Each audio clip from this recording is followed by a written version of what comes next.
Bismillahirrahmanirrahim. Assalamualaikum warahmatullahi wabarakatuh. Syukur alhamdulillah pada hari ini kita semuanya diberikan kesehatan dan kesempatan sehingga kita semuanya dapat berkumpul dalam rangka mengikuti desiminasi kami para calon guru penggerak untuk mendesiminasikan modul 1.4 yaitu aksi nyata mengenai budaya positif. Tak lupa salawat dan salam senantiasa kita haturkan kepada junjungan kita Nabi besar Muhammad Sallallahu Alaihi Wasallam yang senantiasa membawa kita menuju alam yang terang benderang sehingga kita sudah sepatutnya mengikuti ajaran-ajaran Nabi kita. Sebelumnya saya ucapkan terima kasih banyak atas kehadiran Bapak Ibu semuanya. Terima kasih sudah menyempatkan waktu untuk mengikuti kegiatan ini. Baik Bapak Ibu, kami bertiga nanti yaitu sebagai pemateri, yaitu saya sendiri Sri Punyati MPD, kemudian ada Ibu Nursia SPD. Ibu Nursia silakan berdiri. Iya, terima kasih Ibu. Ibu Nursia, sehat Ibu Nursia? Alhamdulillah. Siap untuk melanjutkan materi nanti? Iya, terima kasih Ibu. Saya lanjut lagi nantinya. Ada juga Ibu Mas Dawati. Ibu Mas Dawati. Iya, bagaimana Ibu? Bahagia hari ini Ibu? Bahagia sekali. Sudah siap untuk melanjutkan nanti materi bertiga secara kolaborasi? Insyaallah siap. Iya, terima kasih Ibu. Iya. Baik Bapak Ibu semuanya, bagaimana kabarnya Bapak Ibu, sehat? Bahagia hari ini Bapak Ibu? Iya, insya Allah Bapak Ibu, apakah Bapak Ibu siap untuk mendengarkan desiminasi kita ini nanti selama 3 jam Bapak Ibu? Siap? Siap. Ikhlas Bapak Ibu? Oke, baik, terima kasih Bapak Ibu. Mohon maaf ya, saya minum dulu. Just relax. Baik Bapak Ibu, di sini nanti kami akan menyampaikan aksi nyata kami mengenai modul 1.4 yaitu budaya positif. Seperti yang telah kita ketahui bersama bahwa di SMP Negeri 3 Papalang ini ada 3 calon guru penggerak. Saya sebagai calon guru penggerak melalui jalur yang namanya CGP Rekognisi. Kemudian ada Ibu Nursia dan Ibu Mas Dawati melalui program CGP reguler. Jadi Bapak Ibu, untuk aksi nyata ini kami nanti akan menyampaikan apa-apa yang sudah kami lakukan mengenai budaya positif. Kami akan sampaikan kepada Bapak Ibu dengan harapan Bapak Ibu bisa juga mengikuti apa yang kami lakukan. Baik Bapak Ibu, untuk yang pertama saya mengharapkan Bapak Ibu, mari kita sama-sama merubah mindset kita, dan inilah yang saya lakukan semenjak saya mengikuti program guru penggerak ini. Akan saya serahkan kepada Ibu Mas Dawati atau Ibu Nursia untuk melanjutkan materi selanjutnya. Bapak Ibu sambil menunggu pemateri berikutnya, silakan dimakan kuenya, silakan diminum tehnya, yang mau tambah teh, kopi dan kuenya silakan diambil Bapak Ibu. Kita santai ya Bapak Ibu. Kemudian mohon maaf ya Bapak Ibu kalau materi yang saya ajarkan di sini itu ada yang kurang berkenan di hati Bapak Ibu. Nanti kita lanjut lagi pada diskusi berikutnya. Silakan Ibu Nursia atau Ibu Mas Dawati. Bismillahirrahmanirrahim. Assalamualaikum warahmatullahi wabarakatuh. Masih semangat Bapak Ibu?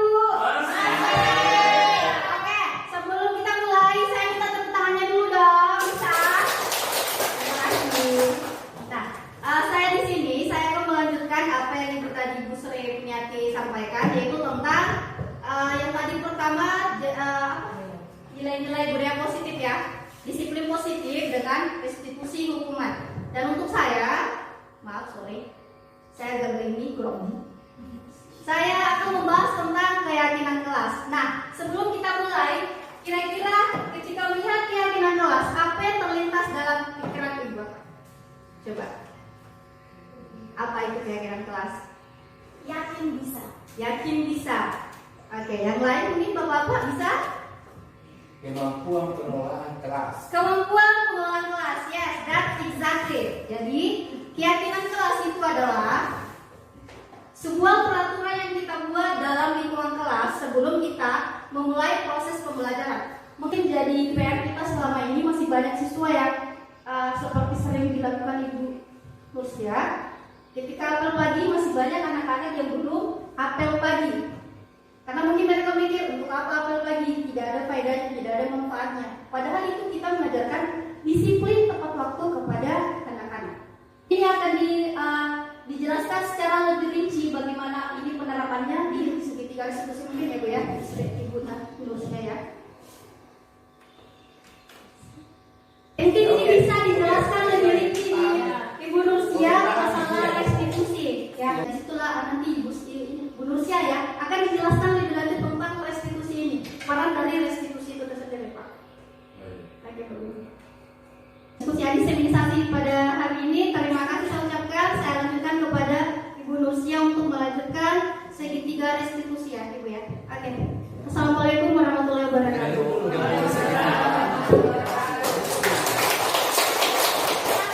Mungkin dari bali-bali itu buat apa?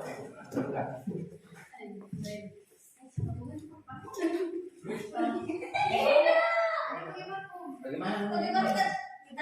Oh di sini dia atau di sana? Ganti bisa bentar.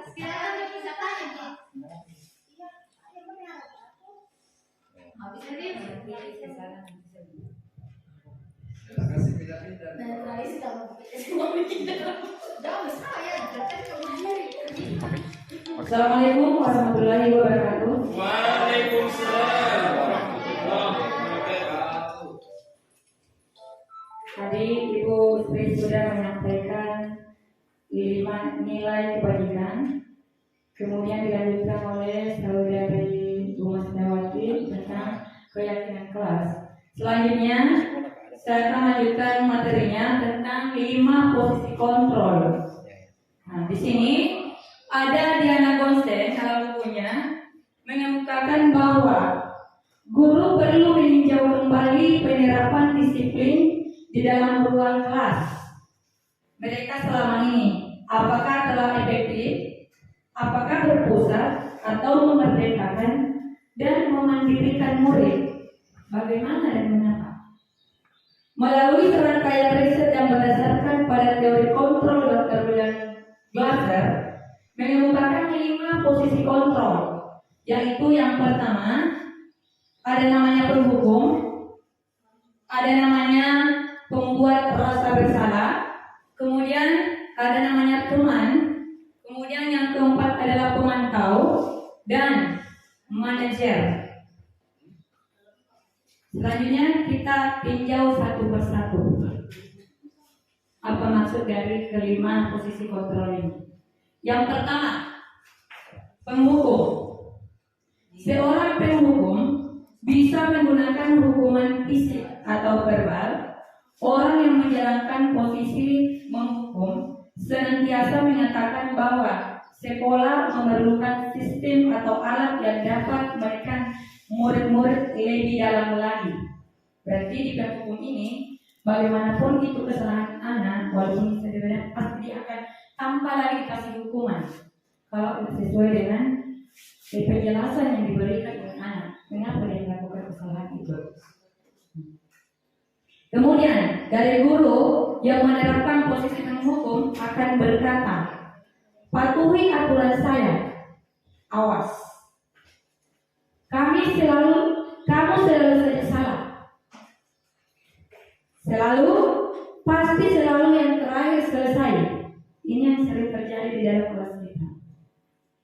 Guru yang seperti ini senantiasa percaya hanya ada satu cara agar pembelajaran bisa berhasil. Hanya cara dia.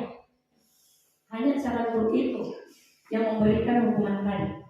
Kemudian yang kedua, pembuat merasa bersalah. Di posisi ini biasanya guru akan bersuara lebih lembut. Pembuat rasa bersalah akan menggunakan keheningan yang membuat orang merasa tidak nyaman, bersalah atau rendah diri. Kata-kata yang keluar dengan lembut akan seperti, "Ibu sangat kecewa sekali dengan kamu. Berapa kali bapak atau ibu harus memberitahu kamu?"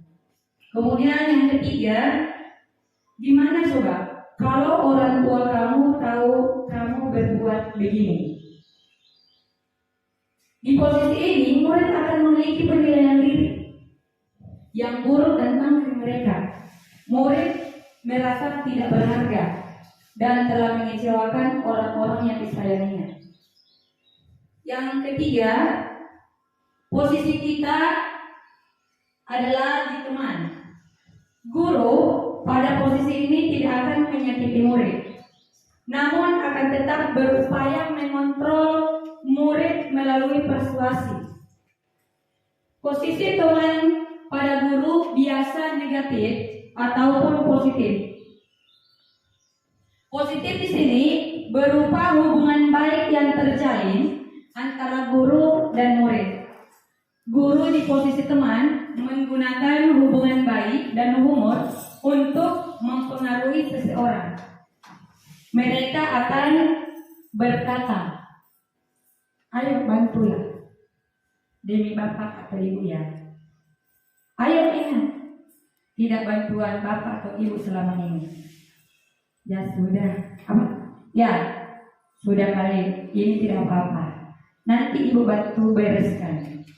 Hal negatif dari posisi teman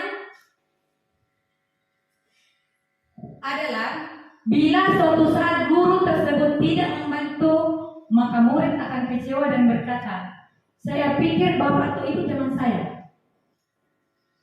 Murid merasa dikecewakan dan tidak mau lagi berusaha. Hal lain yang mungkin timbul adalah murid hanya akan bertindak untuk guru tertentu dan tidak untuk guru yang lain. Murid akan tergantung pada guru tersebut. Kemudian, posisi yang keempat adalah pemantau. Di sini pemantau, ini juga sering kita mungkin sudah lakukan, yaitu memantau berarti mengawasi. Pada saat kita mengawasi, kita bertanggung jawab atas perilaku orang-orang yang kita awasi. Posisi pemantau berdasarkan pada peraturan dan konsekuensi.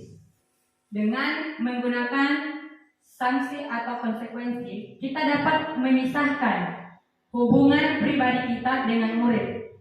Sebagai seseorang yang menjalankan posisi pemantau, maka akan muncul suatu pertanyaan, yaitu yang pertama, peraturannya apa? Yang kedua, apa yang telah kamu lakukan? Yang ketiga, sanksi atau konsekuensinya apa?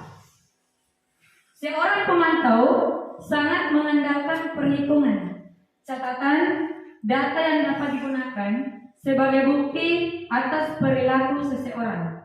Posisi ini akan menggunakan apakah yang menggunakan stiker, slip catatan, daftar cek, dan sebagainya. Maka posisi pemantau sendiri berawal dari teori stimulus. Ini sudah dijelaskan tadi sama Ibu. Yang menunjukkan tanggung jawab guru dalam mengontrol murid. Yang terakhir, posisi manajer. Disinilah betul-betul bagaimana caranya kita menjadi seorang manajer di siswa kita. Di posisi manajer ini adalah posisi di mana guru berbuat sesuatu bersama dengan murid mempersilahkan murid mempertanggungjawabkan perilakunya, mendukung murid agar dapat menemukan solusi atas permasalahannya sendiri. Seorang manajer telah memiliki keterampilan di posisi teman maupun pemantau. Dengan demikian, bisa jadi di waktu-waktu tertentu kembali kepada kedua posisi bila diperlukan. Bisa jadi teman, bisa jadi pemantau.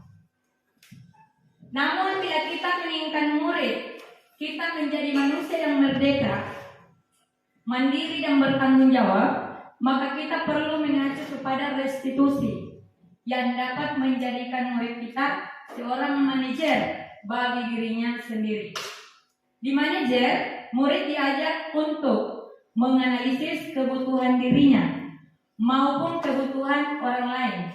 Di sini penekanannya bukan pada kemampuan membuat konsekuensi, namun dapat berkolaborasi dengan murid bagaimana memperbaiki kesalahan yang ada. Seorang manajer akan berkata, apa yang kita yakini? Maka ini akan kembali ke keyakinan kelas tadi. Kemudian, apakah kamu meyakininya? Jika kamu meyakininya, apakah kamu bersedia memperbaikinya?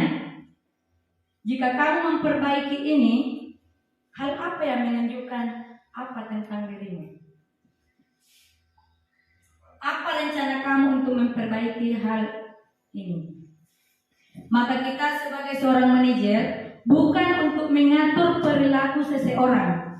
Kita membimbing murid untuk dapat mengatur dirinya. Seorang manajer bukannya memisahkan murid dari kelompoknya, tetapi mengembalikan murid tersebut ke kelompoknya dengan lebih baik dan kuat.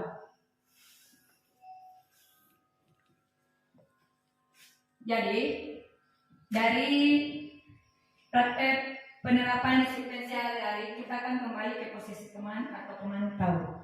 Karena murid yang ditangani belum siap diajak berdiskusi, ya mungkin lewat restitusi mungkin sebentar akan dijalankan itu. Nah sekarang dari kelima posisi ini, kira-kira saya mau bertanya sama Bapak dan Ibu, kita sekarang berada di posisi kontrol mana? Selama ini yang kita lakukan? Saya lebih sering ke hukum. Penghukum. Dari kelima ada yang penghukum. Membuat rasa bersalah juga. Ya. Kira-kira dari apa yang Bapak Ibu lakukan sebagai penghukum di naluri Bapak, kira-kira apa yang dirasakan oleh anak? Efek jerah. Kadang dendam sama saya. Menyadari kesalahan. Ya. Itu efek jerah untuk tidak mengulangi lagi perbuatan yang sama. Biasanya kadang efektif, ya kadang juga tidak. Tidak jatuh pada lubang yang sama. Ya karena kita sayang sama siswa. Barangkali karena dengan hukuman itu kita bukan rasa sayang itu.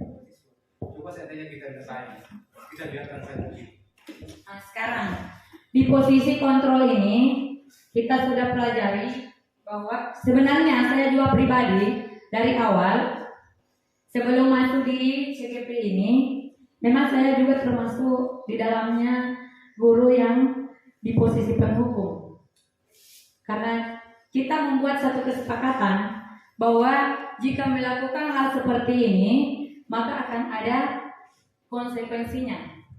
Tapi ternyata apa yang saya lakukan itu saya tidak merasa bahwa apa yang saya lakukan itu adalah menghukum.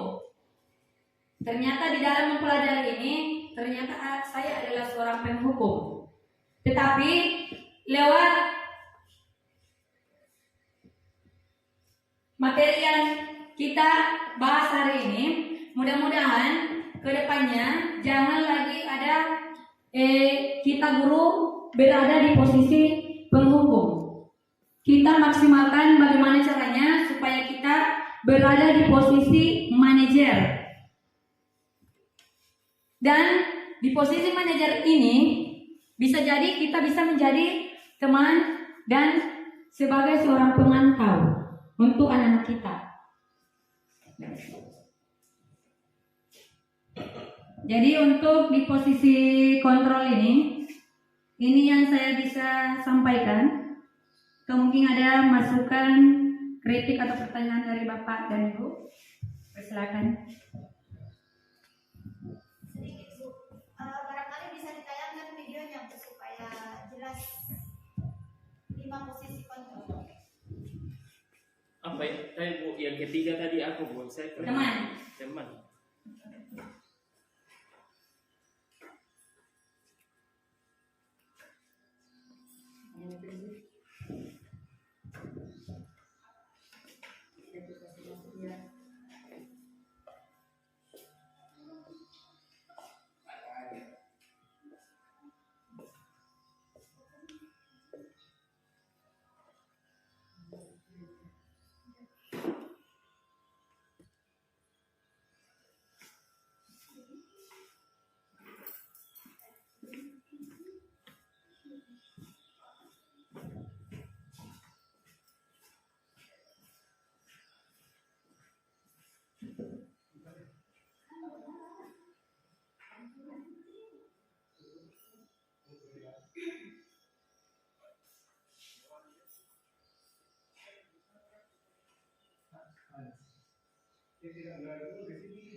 Boleh langsung saja Pak? Ya, langsung nih. Langsung saja Pak.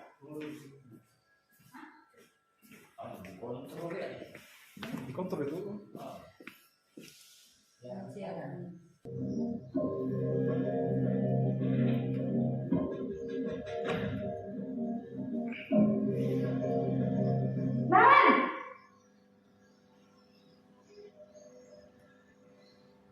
Selamat pagi Bu. Naren, apa peraturan sekolah kita tentang jam berapa kita harus masuk sekolah, nak? Kita harus di sekolah jam 7 Bu. Iya betul, sekarang sudah jam 7.20. Naren sudah tahu konsekuensinya jika terlambat hadir.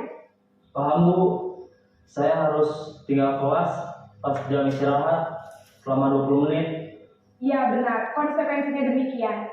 Jadi nanti jam 9.30 pas istirahat, kamu harus tinggal di kelas, kerjakan tugas tambahan untuk ketertinggalan kamu, ya?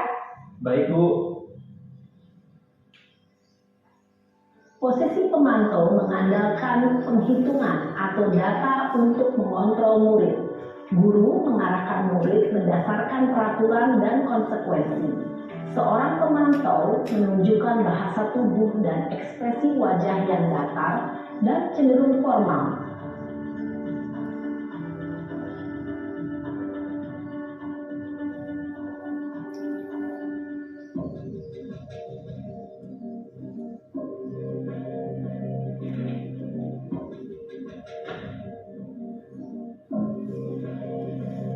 Naren!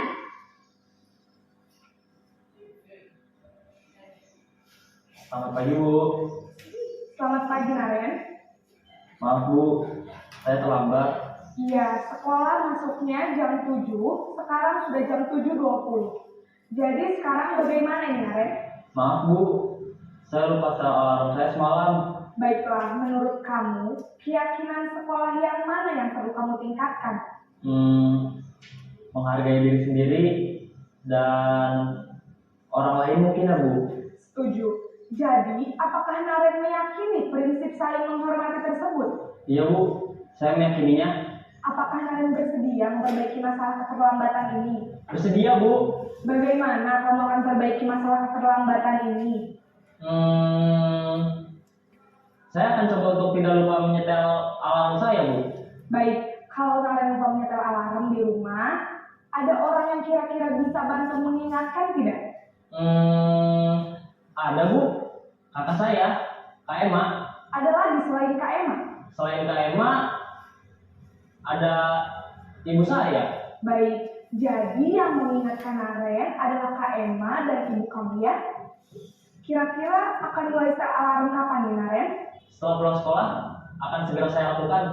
Baik, jadi Naren akan setel alarm untuk bangun besok pagi dan akan diingatkan oleh kakak dan ibunda Naren ya. Ada lagi yang mungkin perlu dilakukan Naren agar tidak terlambat bangun lagi? Tidak ada, Bu. Baik Naren, terima kasih untuk kerjasama kamu. Sekarang kamu perlu kembali ke kelas untuk belajar. Baik, Bu. Terima kasih. Posisi manajer adalah posisi kontrol yang disarankan untuk membimbing murid memiliki sikap disiplin yang positif, yaitu murid yang mandiri, bertanggung jawab, dan dapat memecahkan masalah. Tujuan dari posisi ini adalah agar murid dapat berefleksi atas tindakannya. Guru akan dengan tulus memberikan pertanyaan-pertanyaan bermakna, sehingga membuat murid dapat belajar dari kesalahannya dan mencari sebuah solusi untuk menyelesaikannya. Ibu dan bapak guru hebat, setelah mengamati adegan kelima posisi kontrol tadi, kira-kira posisi mana yang paling ideal? Posisi mana yang dapat menunjang motivasi intrinsik murid? Ya, tentu posisi manajer. Posisi ini memang posisi ideal yang ingin dituju setiap pendidik. Pada posisi inilah, guru dapat menerapkan disiplin positif yang berpihak pada murid, yang memerdekakan murid. Perjalanan seorang pendidik tentunya tidak mudah untuk sampai pada posisi seorang manajer. Namun, tujuan kita pasti, yaitu menciptakan murid-murid yang mandiri, merdeka, dan bertanggung jawab. Semoga penggambaran 5 posisi kontrol yang telah diperlihatkan ini dapat menjadi ajar refleksi bagi kita semua, agar dapat terus mengasah dan menerapkan disiplin positif yang memerdekakan murid. Mari terus berlatih dan bersemangat. Selamat menerapkan. Salam dan bahagia, Ibu dan Bapak Guru hebat. Jadi dari kelima posisi kontrol tadi, kira-kira dari kita Bapak Ibu, yang mana yang kita harus pilih agar berjalan sesuai yang kita harapkan?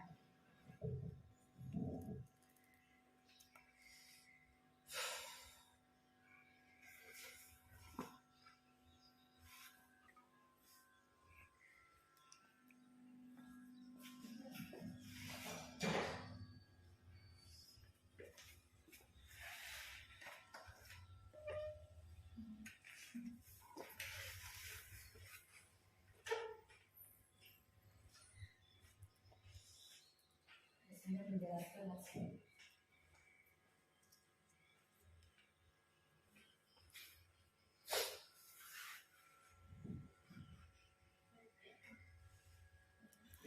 Bisa langsung di pertanyaannya ya, bersihkan deh. Sesuai dengan apa yang di Ya, Mbak, setelah ini masih ada apa nih Kak? Segitiga restitusi. Satu lanjutannya juga satu. Segitiga restitusi. atau Kelanjutan saja dulu, Bri. Lanjutkan saja, Bu. Ya, supaya Selesaikan, ya. nanti Ya. supaya langsung Satu dia kali. Iya, Bu, ya. Ya, sudah setinggi.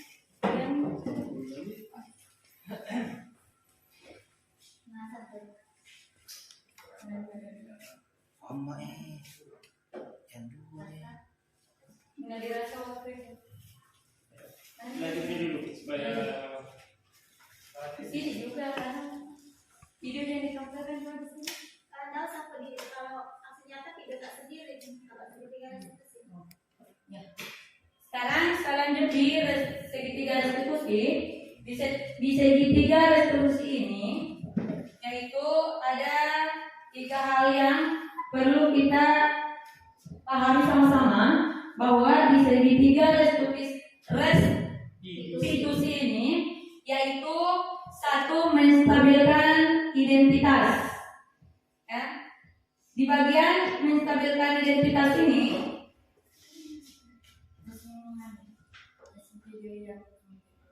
bisa baca saya? Berapa durasinya? Mungkin dijelaskan saja, please. Berapa waktu juga video? Poin-poinnya saja. Iya, Yang poin-poinnya saja. kontennya saja, karena kalau video panjang lagi Iya. durasinya. Iya. Jadi di sini untuk menstabilkan identitas, yaitu bertujuan untuk mengubah identitas anak dari orang yang gagal karena melakukan kesalahan menjadi orang yang sukses. Anak yang melanggar peraturan karena sedang mencari perhatian adalah anak yang sedang mengalami kegagalan. Dia mencoba untuk memenuhi kebutuhan dasarnya, namun ada benturan. Kalau kita mengkritik dia, maka kita akan tetap membuatnya dalam posisi gagal.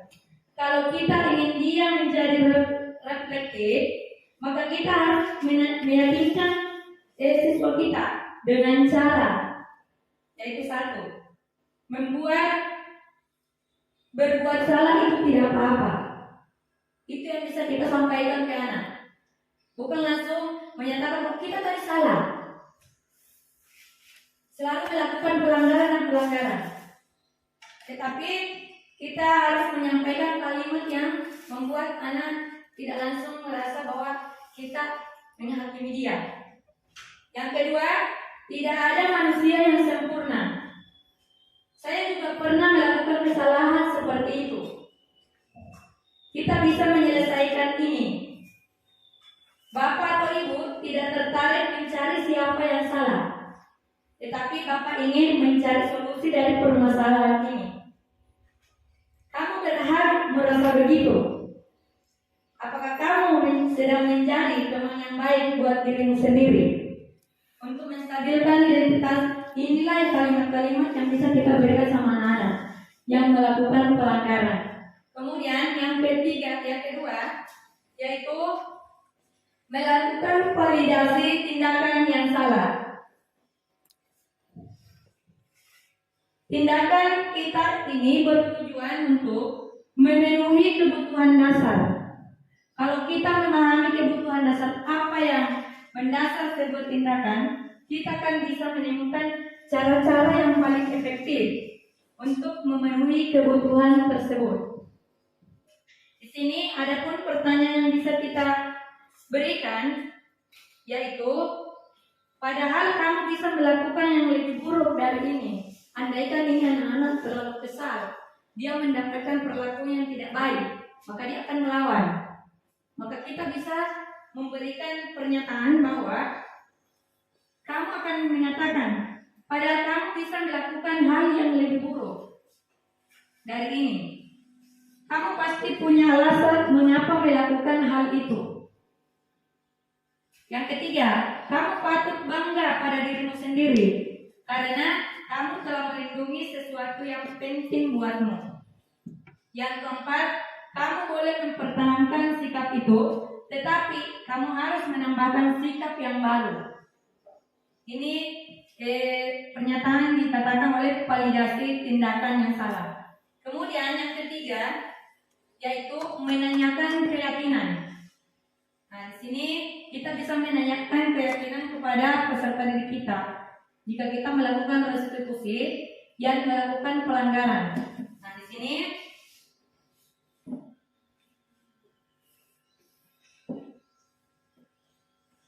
teori kontrol menyatakan bahwa kita pada dasarnya termotivasi secara internal. Ketika identitas sukses telah tercapai dan tingkah laku yang salah telah divalidasi, maka anak akan siap untuk dihubungkan dengan nilai-nilai yang dia percaya dan berpindah menjadi orang yang dia inginkan. Pertanyaan-pertanyaan di bawah ini bisa kita sampaikan kepada anak, yaitu apa yang kita bisa percaya sebagai kelas atau keluarga kita. Yang kedua, apa nilai-nilai umum yang kita telah sepakati. Yang ketiga, apa bayangan kita tentang kelas yang ideal. ideal. Dan yang keempat, kamu mau jadi orang yang seperti apa. Jadi kita tidak langsung memberikan ke anak-anak bahwa kalau jika melakukan suatu kesalahan, maka langsung kita menghakimi dia. Tetapi kita harus mencari tahu apa yang membuat dia seperti itu. Dengan melakukan restitusi ini, mungkin anak-anak langsung menyadari bahwa apa yang saya lakukan selama ini itu akan merugikan diri saya sendiri. Seperti yang pernah saya lakukan sama siswa kita, bahwa betul-betul di mata kita bahwa dialah anak yang terlalu banyak melakukan suatu kesalahan. Di mata kita, dia melakukan kesalahan dan kesalahan. Tetapi setelah dipelajari dan saya lakukan restitusi itu, ternyata anak tersebut memang butuh perhatian dari orang tuanya. Dan dia juga ingin suatu kesenangan di dalam dirinya. Setelah saya lakukan itu, ya alhamdulillah ada perubahan. Bahwa dia tidak akan mengulangi lagi apa yang selama ini dia lakukan. Kesalahan-kesalahan yang selama ini dia lakukan, katanya dia tidak akan mengulanginya lagi. Itu yang saya lakukan dari restitusi ini Bapak Ibu. Jadi demikian dari penjelasan tentang segitiga restitusi. Mungkin ada dari Bapak Ibu tambahan, saran dan masukannya atau pertanyaan. Jadi lanjut di 5 posisi kontrol tadi ya. Di bagian manajer ini kan seperti yang sudah ditayangkan di video bahwa yang paling ideal untuk kita seorang guru adalah manajer, karena untuk membimbing anak-anak lebih detail lagi atau mengarahkan tanpa adanya kekerasan atau sanksi fisik dan seterusnya. Di contoh video itu ketika anak datang bertanya kenapa terlambat, kamu harus melakukan apa, nah kejadian di kita itu berbeda, artinya apa? Sebuah konsep mungkin kalau di daerah perkotaan yang nalarnya anak-anaknya sudah jalan ditanya menjawab, di sini Bu datang ditanya kenapa terlambat, diam. Kamu harus melakukan apa? Diam. Atau jawaban tidak tahu. Kira-kira ya harus memanajeri bagaimana nih kalau anak-anak seperti ini ya. Kemudian tadi tujuannya ini manajer untuk memerdekakan murid ya. Nah, yang jadi masalah kalau dimerdekakan murid, persepsinya anak di sini itu dimaknai sebagai kebebasan. Oh, bebas di begini, tidak dihukum, bebas di sini karena tidak ada sanksi. Justru menimbulkan hal-hal yang lebih ya, pertama melihat temannya oh terlambat tidak dihukum, oh bolos kemarin tidak ada jaminnya. Artinya ya akan melahirkan kecemburuan-kecemburuan, oh kita datang terlambat. Dia datang terlambat tidak dihukum, kita datang yang setiap hari begini ya mungkin seperti apa kira-kira menangani seperti itu Bu? Yang tadi enak kan kalau dalamnya jalan ditanya tidak tahu, oh salah kak begini. Ini ada anak ditanya tidak tahu, apa yang harus kamu lakukan? Diam. Kira-kira seperti apa menghadapi anak seperti itu? Kalau dari saya sendiri Pak, karena saya juga menghadapi seperti itu. Saya tanya anak yang datang, kok tidak ditanya? Pasti dalam hati kita, kesal ya, kok enggak ya? Tetapi apa yang saya lakukan Pak, menghadapi masalah ini atau kasus ini, yaitu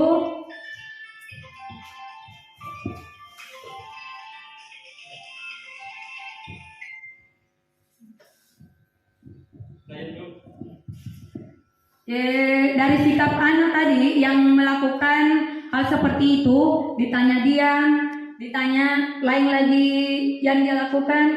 Apa yang saya lakukan ini Pak, terus terang untuk di pribadi saya, yang saya lakukan memang pada saat saya tanya kenapa terlambat ini Bu, kalau di rumah begini, kenapa terlambat, langsung dia bilang karena saya membantu orang tuaku di rumah. Tapi terkadang anak tidak menjawab seperti itu. Dia hanya diam. Nah, sekarang apa yang saya harus lakukan? Saya dekati kembali lagi. Kenapa terlambat nak? Kan kita tahu bahwa jam berapa kita harus sampai di sekolah. Dia sudah mulai merasa bahwa saya tidak marahi dia, tapi saya dekati. Ada sedikit pengaruh dari langsung kita bertanya, kenapa datang terlambat? Setelah saya dekati, baru dia berbisik. Oh, saya ini tadi Bu di rumah, sehingga saya terlambat ke sekolah. Tapi kalau langsung dihadapi dengan suara atau tekanan-tekanan yang membuat anak merasa takut, tidak akan ada jawaban Pak. Tidak akan ada jawaban. Tetapi yang saya buktikan, karena memang ini beberapa anak, dia lari pada saat dia lihat saya. Kenapa dia lari? Kok terlambat lagi? Kemarin juga terlambat. Begini Bu, begini. Jadi saya kasih solusi Pak, saya kasih solusi. Memberikan pertanyaan yang membuat dia bagaimana sehingga dia tidak melakukannya itu lagi. Tetapi cara saya memang mendekatinya Pak, tidak bilang langsung ambil cara untuk menyelesaikan dia punya masalah di rumah. Seperti itu Pak, kalau saya. Kalau dalam teori segitiga restitusi itu masuk apa? Menstabilkan identitas, melakukan validasi, atau menanyakan keyakinan? Menstabilkan. Iya, menstabilkan identitas. Tetapi pada saat dia lanjut ke dalam masalahnya, ya harus kita validasi dan menanyakan keyakinannya. Jika berlanjut melakukan kesalahan itu, ya pasti kita lanjutkan. Tapi kalau apa yang kita lakukan awal langsung mengingat di hatinya bilang, oh saya tidak akan melakukan ini, ya sampai di situ, biar satu langkah saja bisa dilakukan Pak. Terima kasih atas pertanyaannya Pak. Ada sedikit Bu, karena saat ini masih ada waktu. Saya akan memberikan tambahan. Mohon maaf karena kami sama-sama harus berkolaborasi, bekerja sama.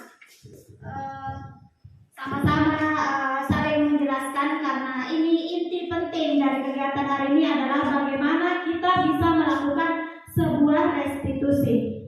Jadi restitusi yang lengkap itu ada 3 langkah. Yang pertama adalah menstabilkan identitas. Mohon maaf Bu, sambil saya bicara, mohon dibuka di situ SIM PKD Ibu yang video supaya nanti bisa ditayangkan. Karena itu biasa orang lebih paham melihat video. Tapi nanti yang ditayangkan Bu yang langsung saja di menit 1:56. Yang pertama tadi langkahnya, kalau kita mau lengkap, yang pertama adalah menstabilkan identitas. Setelah kita menstabilkan identitas, kemudian kita validasi tindakan yang salah, dan langkah yang ketiga adalah menanyakan keyakinan. Ini adalah restitusi yang lengkap. Tetapi tidak semua siswa itu kita berikan restitusi secara lengkap dengan 3 langkah.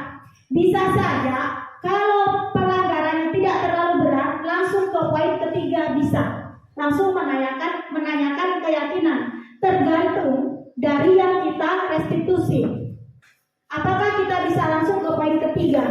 Tidak masalah. Karena yang paling penting adalah menanyakan keyakinan supaya ada solusi pilihan yang akan dilakukan oleh siswa kita. Halaman 2 Bu. Bapak Ibu, aksi nyata yang sudah lakukan, saya ingat pada saat itu ada siswa kita membawa HP berada di belakang sini. Saya mendapatkan itu, saya panggil. Ada yang mau datang, ada yang tidak. Mereka semuanya takut, pertama takut sekali. Tidak Bu, saya jangan dihukum ini itu. Enggak nak, sini. Kan tadi Pak Yusri mengatakan bahwa ada yang tidak mau menjawab. Tetapi ternyata dengan cara saya halus, dengan menggandeng, tidak apa-apa, nak sini saja. Saya cuma mau tanya-tanya saja. Satu hal yang penting, jangan restitusi di depan anak-anak yang lain, tapi bawa ke tempat tertentu supaya tidak ada orang lain yang dengar. Sehingga kita tahu apa alasan-alasannya. Dia tidak diam saja, tidak diam. Kalau kita cuma berdua, insya Allah dengan kata-kata yang kita begitu halus, kita membawa diri kita seakan-akan kita yang menjadi dia, insya Allah itu anak-anak kita akan terbuka apa masalahnya, kenapa dia lakukan itu. Dan alhamdulillah restitusi pada saat itu berhasil, alhamdulillah. Saya bercanda sama anak-anak. Kenapa bawa HP? Apa tujuannya? Ini. Pertama takut. Terus saya dengan cara humor saya bilang, bahagia hari ini? Tidak apa-apa nak, ini. Kemudian saya lakukan ini mulai dari langkah pertama sampai langkah ketiga. Ternyata Bapak Ibu, besoknya yang lari hari itu, besok Bu, saya juga yang bawa HP kemarin. Dia kayak menyerahkan diri. Saya bersyukur dong. Kenapa kamu yang datangi saya, nak? Dia bilang begini, Bu, kita kira kemarin Bu kita hukum ini itu. Ternyata tidak. Dia bilang nih temanku, tidak, ibu ditanya-tanya saya sama ibu. Semuanya mengaku. Dan ini saya merasa bersyukur. Oh, ternyata restitusi kalau betul-betul kita jalankan, kita berhasil. Kalau betul-betul kita jalankan sesuai dengan kemauannya siswa juga, cara kita bertanya. Itu aksi nyata yang sudah saya lakukan. Jadi Bapak Ibu begini, untuk hari ini dan kedepannya, karena kita sudah tahu restitusi, apa salahnya kita semuanya mencoba? Apa salahnya mencoba? Kita coba dulu, apakah restitusi yang kita lakukan berhasil atau tidak? Kalau kita berhasil, kita tidak berhasil misalnya, kita bertanya lagi kepada diri kita, langkah apa yang salah? Adakah sikap saya atau pertanyaan saya yang membuat siswa tidak terbuka dengan masalah-masalahnya? Disinilah yang saya juga biasa kurang telaten. Saya yang kurang telaten menghadapi anak-anak kita, tidak telaten bagaimana ini mencari akar permasalahannya. Itu yang saya lakukan. Yang jelas sudah saya lakukan, alhamdulillah berhasil. Yang lainnya itu yang belum berhasil karena restitusi yang saya lakukan itu belum lengkap, itu belum berhasil. Tapi kalau sudah lengkap, yang sudah saya lakukan, sekali lagi saya sampaikan kepada Bapak Ibu, alhamdulillah sudah berhasil. Jadi intinya itu, apa salahnya mencoba? Terima kasih.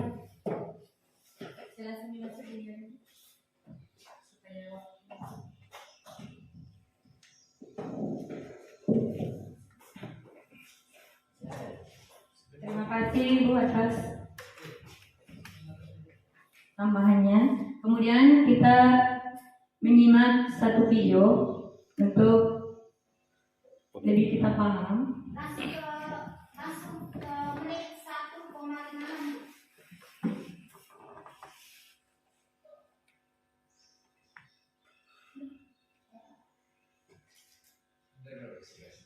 Mati internetnya.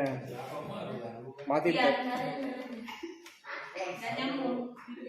Pakai itu tuh yang pro ini yang pro itu pakai pro ini.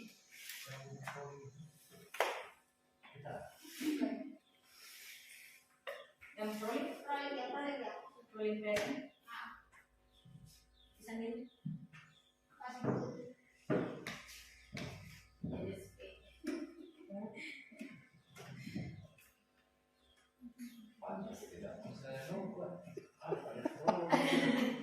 Dari tadi kita pakai tulis. Ada yang bisa. Coba kita pakai. Saya kata kita saya.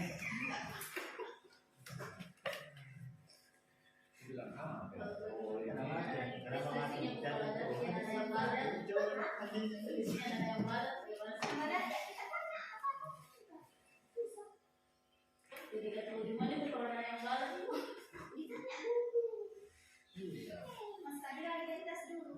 Ya seandainya saya jadi kamu, saya juga jatuh cinta sama. Gak apa-apa, kita akui dulu. Kita berikan pembenaran sama dia dan itu tidak bisa dipungkiri karena perasaan. Setelah perasaan, kita sampaikan lagi apa? Belum waktunya. Ada juga siswa cilekian nih. Kalau kasih begitu, Ada pakai.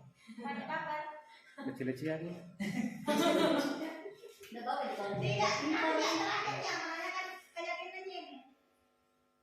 Ini utamanya ini solusi.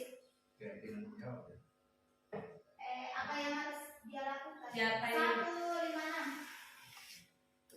Bukan pada kalau pubertas. 156. Ya sih.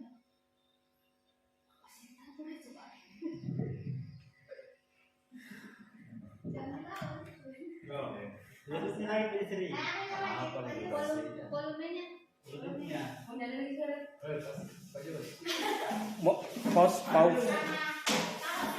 Kalau sampaikan nanti yang banyak ini aku tidak. Terlucu. Ya. Aduh, ditekan kayaknya teman-teman dari paham kalau Pak, masa saya dituduh tukang fitnah? Ya wajar lah. Mempertahankan harga diri itu sesuatu yang penting buat kamu. Untung kamu tidak berpikir gagah lagi. Hanya membentak-bentak. Iya, Pak. Untung saya masih bersabar dan hanya membentak saja. Gak gemes padahal, saya pasti bela diri loh. Ya pasti ya. Tapi kamu memilih untuk tetap bertahan dan bersabar. Kamu memilih untuk tidak berbuat lebih parah lagi, bukan? Iya. Nah, sekarang coba kita lihat lagi. Tindakan kamu yang bentak-bentak Eka di kelas. Tindakan kamu itu kira-kira sesuai dengan keyakinan kelas atau prinsip kamu tidak? Enggak lah, Pak. Capek, Pak, jadi pemarah. Jadi keyakinan atau prinsip mana yang kurang sesuai dengan keinginan kamu? Ya, saya sebenarnya sangat menghargai orang lain. Mungkin saat itu saya menjadi emosi, jadi tidak menunjukkan sikap itu. Kamu meyakini tidak? Menghargai orang lain itu penting buat kamu. Yakinlah, Pak. Iya, setuju. Kita harus saling menghargai. Namun, ada juga keyakinan yang kita sepakati yang perlu kita jalankan apabila kita sedang marah, bukan? Ya, saya bisa lebih proaktif, mulai dengan diri sendiri. Saya bisa jadi lebih bersabar, mengambil waktu jeda untuk berpikir mau apa selanjutnya. Kira-kira kamu bersedia memperbaiki masalah ini tidak? Bersedia, Pak. Kalau kamu memperbaiki masalah ini, kamu akan menjadi orang seperti apa? Saya akan menjadi orang yang bertanggung jawab kali ya, Pak. Dan senantiasa proaktif. Iya, menurut kamu bagaimana rasanya menjadi orang seperti itu? Ya nyaman lah, bangga bisa bersabar dan menahan diri. Baiklah kalau begitu. Yuk kita pikirkan bagaimana memperbaiki masalah ini.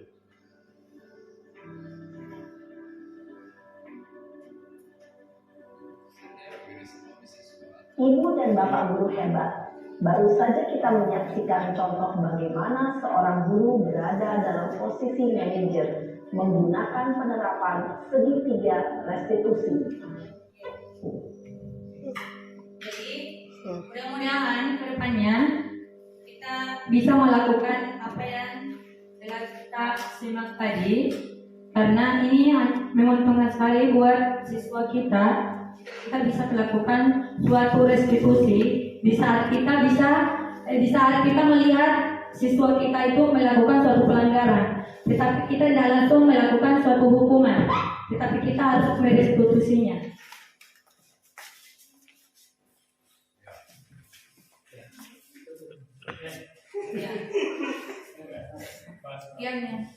Jadi terima kasih atas kesempatan yang diberikan dan saya ucapkan banyak terima kasih kepada Bapak dan Ibu yang bersedia menemani kami dalam melakukan aksi nyata kami dari 6 materi. Dan saya akhiri dengan ucapan Assalamualaikum warahmatullahi wabarakatuh.